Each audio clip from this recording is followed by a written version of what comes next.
Assalomu alaykum hammaga. Bizda YouTube kanalimizda kuzatib boruvchi obunachilarimiz. Zavodga bagaj chip qo'yamiz, o'shani ulanishini o'rganib o'tamiz. Qanday ulanishlari ochishda 2 marta bo'lsa, bagaj qismini ochib qo'yadi. Zavodga hech qanaqa teshilmaydi, faqatgina plata yordamida qo'yiladi. Videoni ketma-ketlikda tayyorlab o'tamiz. Orqa bagaj qismida ochishda 2 marta bo'lsa, salon qismidan ochib qo'yadi. Muammo qilmaydi, bittada yopiladi. Qayta bosib o'tmaysizlar. Birga bir ishlaydi.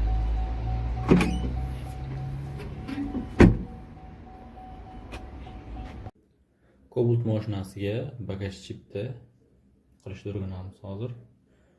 Tayyor shunaqa chipi bo'ladi. Endi bu sotuvda topishlari sal qiyinroq, shuning uchun agar mo'mroda elektrik akkumulyatorlarimiz kerak bo'lsa, sotuvda bor bu chipdan. 4 ta sim bo'ladi. Qora, qizil, oq, sariq. Keyin ichidan bitta diod chiqadi. Tok bir tomonga o'tkazadigan. Instruksiyasidan berib qo'yibdi, hozir tushuntirib o'taman. Instruksiyadan bergan. Hozir birga ulashni o'rganamiz. Ulanish uncha qiyin emas. Zo'r tomoni zavodskiy bo'ladi, hech qanaqa muammosiz ishlaydi. Qilinadigan ishimiz 30 bilan 85 da bitta qilib plyuska ulab olishimiz kerak. Постоянно plyus bo'ladi bu. Bagaj knopkani relizdan chiqayotgan plyus bo'laysiz. Bagajda reli bo'ladi zavodskiy, o'sha relida plyus bo'ladi, bitta kiruvchi bo'ladi. Bagajga chiqib ketuvchi bo'ladi. Bu stikerdagi qizilga ulaymiz. Постоянно.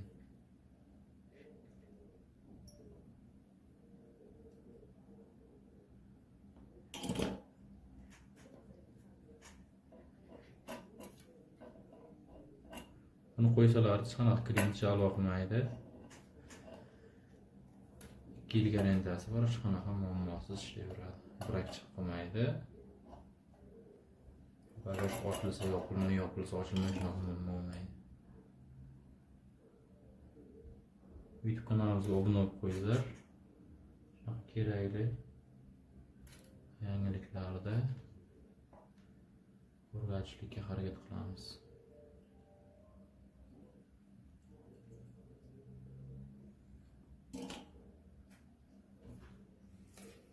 Oldik. Endi 86 ga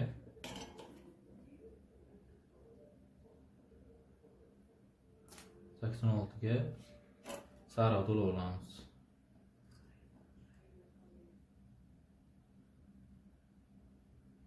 Endi bizda 87 qoldi. Raqam aytganim mana bu noshkalar raqami bor. Mana 30, 85, 86, 87. O'rtadagisini ulamaymiz, sizga kerak emas.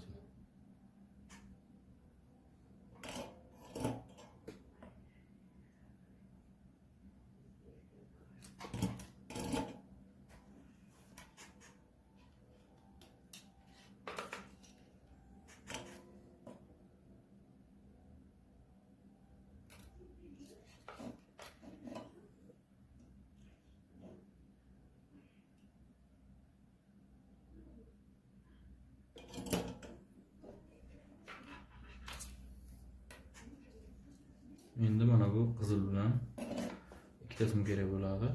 Kesib qo'yamiz. Endi chipni stikerga tiqamiz. Bo'ldi, tayyor bo'ldi chipimiz. Yaxshilab ahamiyat qilamiz. Ana 30 bilan 85 bitta qilib plyuska, bu qizildagi ham plyuska, chipdan chiqqan sariq ham 86 ga komanda, bu 87 bagajga chiqib ketish bo'ladi. Endi ulanishni ko'rib o'tamiz. Cobaltdagi предохранительda bagaj relisini sug'urib olamiz. Relida bitta plyus bo'ladi, bitta bagajga chiqib ketuvchi bo'ladi. Plyusni mana bunga ulaymiz. Chiqib ketuvchisiga buni ulaymiz. Endi ikkita sim qolyapti. Center zamok ochtisini ochib olamiz. Shu ochishni 2 marta bosadiganda Bu yerda simlar bor. Mana bu sim massa постоянно massa ulanadi shu yerda o'zida, shtikerda o'zida. Keyin mana bu yerda instruksiya ko'rsatib qo'ygan. Ochishda sim bor. Ochishda minus keladi. Minus bersangiz eshikni ochgan bo'ladi. O'sha simda hop, misol uchun sim kelayotgan bo'lsa, simni shunaqa kesib olamiz o'rtasidan. Shuni o'rtasini kesib tashlaymizda bitta diod qo'yamiz. Diodni va ishdan diod chiqadi. Shunaqa ulaymizda. Mana bu oq simda dioddan oldinga ulab, center zamok knopkaga kiritgan ulab qo'yamiz. Xuddi mana shunaqa sistemada ulanadi. Mana bu uzgan simimiz, mana bu uzilgan tomoni berga ulanadi. Xuddi shunaqa shaklda ulanadi. Ochishni 2 marta bossalaringiz bagaj qismini ochib qo'yadi. Unaqa qiyin narsa emas. Chipdan sotuvda bor hozircha. Narxi 50 ming so'm. Nechta bo'lsa, kolleksiyaga chiqarib beramiz. Hech qanaqa muammo bo'lsa, 2 yil garantiyasi bor. Klientlarga bemalol qo'yib berishlaringiz bo'ladi. E'tibor uchun hammaga rahmat. Kanalimizga obuna bo'lib qo'yinglar. Bunaqa foydali ma'lumotlarni berib o'tishlikka harakat qilamiz bundan buyog'im.